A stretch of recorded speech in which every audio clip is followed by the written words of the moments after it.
Now, before I come on to this rather curious plum-coloured box, let's have a little chat about the ring first, which is fairly straightforward. And there's a connection between the gentleman in the photograph, isn't there, and the ring. Tell me what that connection might be. Originally, the ring was actually a tie pin, and it was presented to my grandfather, the picture at the back there, who was Thomas Walker.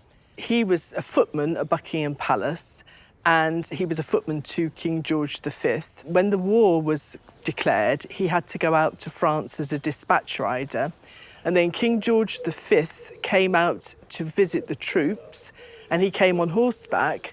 And when he came near the troops all clapped and cheered, and his horse reared, and he fell quite heavily. Mm. And fortunately, my grandfather was there, and he recognised him because he'd been his footman. Yeah. And he carried him to safety in a chateau. So he was quite badly hurt? He was actually quite badly hurt. And he was actually awarded the Victoria Medal, and then as a personal present was a tie pin, and then that was made into a ring for my mother to wear. So, a fairly extraordinary, singular event. It's a great story. The ring itself has got a cipher, and you can see here George V, G with a V, George V with the crown surmount above it. He enamelled in blue and white and tiny diamond chips. It's worn, it's scratched, but it has a unique story. If I were to say that I'm sure that a collector, knowing the background to it, would pay £800 to £1,200 for it.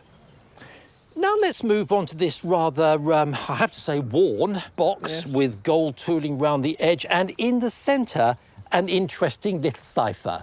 That little gold cipher tells me that is something that goes back, dare I say, to the Russian royal family, to the Tsar.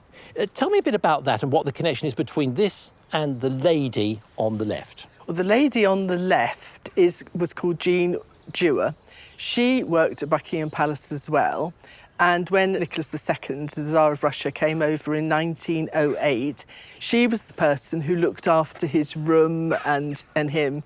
And when he left, he presented her with the brooch that's inside that box. Now, one little point there. You mentioned 1908, that it was the Tsar who came over to London, Buckingham Palace.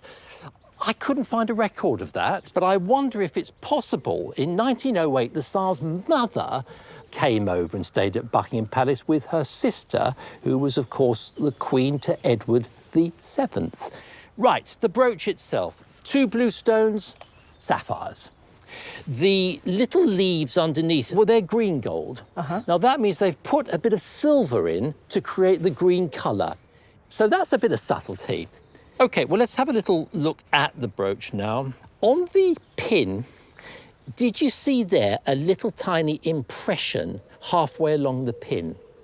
It's a monogram that tells me that this was made by a craftsman called Thielemann. And he was a craftsman who did work for, guess who? Peter Carl Fabergé. Ah. It's in the original presentation case. It's in absolutely pristine condition. Subject to the affirmation of this connection directly through to the Tsar, or maybe to his mother, £8,000 to £12,000. Goodness. So Jean and Thomas left a legacy that today has matured into something quite significant. I congratulate you. Thank you so much.